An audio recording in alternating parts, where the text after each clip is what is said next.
ఏదైతే డ్యామ్ ఎదురుగా మనం ఉన్నామో ఈ పాత బ్రిడ్జి వరకు వచ్చి కూడా చూడాల్సినటువంటి పరిస్థితి కనిపిస్తుంది. 6 గేట్లతో కూడా నీటిని దిగువకు విడుదల చేస్తున్నారు.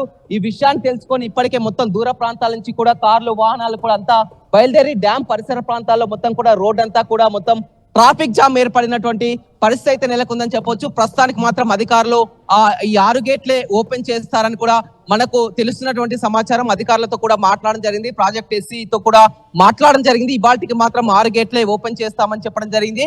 అయితే ఇదే విధంగా వరద ప్రవాహం కొనసాగి మరింత వరద ప్రవాహం పెరిగినట్లయితే మరొక 2 గేట్లను కూడా ఓపెన్ చేస్తామని చెప్పారు. ప్రస్తుతం మాత్రం 6 గేట్లతో కూడా నీటిని దిగువకు విడుదల చేస్తున్నటువంటి పరిస్థితి కనిపిస్తుంది. ఏదేమైనప్పటికీ కూడా ఇవాళ తెలుగు రాష్ట్ర ప్రజలు అంతా కూడా సంతోషంలో మునిగి తేలుతున్నారు. ఎందుకంటే గత 2 ఏళ్ల పరిధిలో కూడా ఆయకట్టు కింద క్రాప్ హాలిడేని ప్రకటించి రైతుల వరకు కూడా పంటలు మీరు వేసుకోవద్దు, నీరు అందించలేం, సాగునీరు కాదు తాగునీటికే కష్టాల పాల్పడాల్సినటువంటి పని ఉంది కాబట్టి మొత్తం కూడా ఆ క్రాప్ హాలిడే ప్రకటించి కూడా గతంలో అధికారులు చెప్పడం జరిగింది. కానీ ఈసారి మాత్రం మొత్తం కూడా సాగర్ ప్రాజెక్టు నిండుకుండలా మారడం, ఎడమ కాలువకు నీటిని విడుదల చేయడంతో లక్షలాది ఎకరాలకు కూడా నీరు అందుతుందని చెప్పొచ్చు. మన తెలంగాణ పరిధి చూసినట్లయితే ఎడమ కాలువ సాయంతో నల్గొండ, ఖమ్మం 2 ఉమ్మడి జిల్లాల పరిధిలో 10 లక్షల ఎకరాలకు కూడా సాగునీరు అందుతుంది. అదేవిధంగా మొత్తం ఆ ఎడమ కాలువ పరిధిలో ఉన్నటువంటి కాలువలన్నింటిని కూడా ఇప్పటికే రిలీజ్ చేసి చెరువులు కుంటలు కూడా పూర్తిగా నింపుకున్నటువంటి పరిస్థితి కనిపిస్తుంది. నిన్న మొన్నటి వరకు కూడా అటు హైదరాబాద్ కానీ నల్గొండ ప్రాంతానికి కానీ నీరు అందించాలన్నా కానీ చాలా వరకు నీరు క్లిష్టమైనటువంటి పరిస్థితి కనిపిస్తుంది. కానీ వాళ్ళ మొత్తం కూడా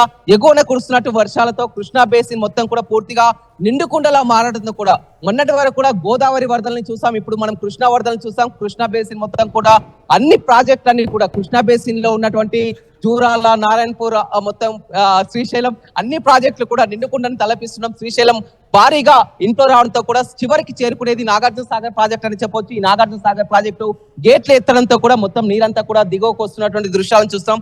ప్రస్తుతం మాత్రం 6 గేట్లు ఎత్తారు అధికారులు. మాత్రం ఈ రోజుకు మాత్రం ఈ 6 గేట్లనే చెప్పవచ్చు.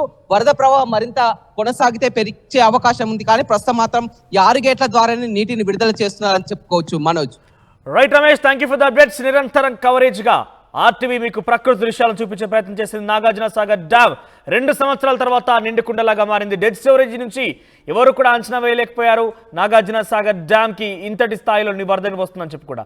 శ్రీశైలం గేట్లు ఎత్తడంతో భారీ వరద చేరుతోంది నాగార్జున సాగర్ కి. 3,50,000 క్యూసెక్ల నీటిని ఇన్ఫ్లోగా ఉంది నాగార్జున సాగర్ డ్యామ్ కి. ప్రస్తుతానికి 6 గేట్లు ఎత్తారు అధికారులు.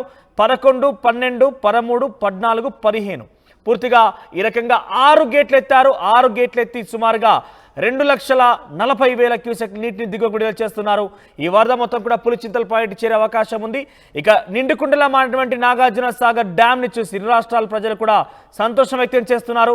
ఇరు రాష్ట్రాల ప్రభుత్వాలు కూడా సంతోషం వ్యక్తం చేస్తున్నాయి. ఇటు సాగునీటి కోసం ఇరు రాష్ట్రాలకు కూడా ఈ డ్యామ్ వరప్రదాయనిగా అని చెప్పొచ్చు. ప్రస్తుతానికి కేఆర్ఎంబీ పరిధిలో ఉంది ఈ పూర్తి స్థాయి డ్యామ్. కేంద్రం బలగాలు అక్కడ మోరించి ఉన్నాయి. పర్యాటకులు కూడా నిన్న ఆదివారం విడుదల చేస్తారంట కూడా అందరూ చాలా మంది ఎక్స్పెక్ట్ చేసి అక్కడికి వెళ్ళారు, కానీ విడుదల చేయలేదు. ఈ రోజు విడుదల చేస్తున్నటువంటి ఈ దృశ్యాల్ని ఆర్టీవీ స్క్రీన్ మీరు చూస్తున్నారు. అక్కడికి చాలా మంది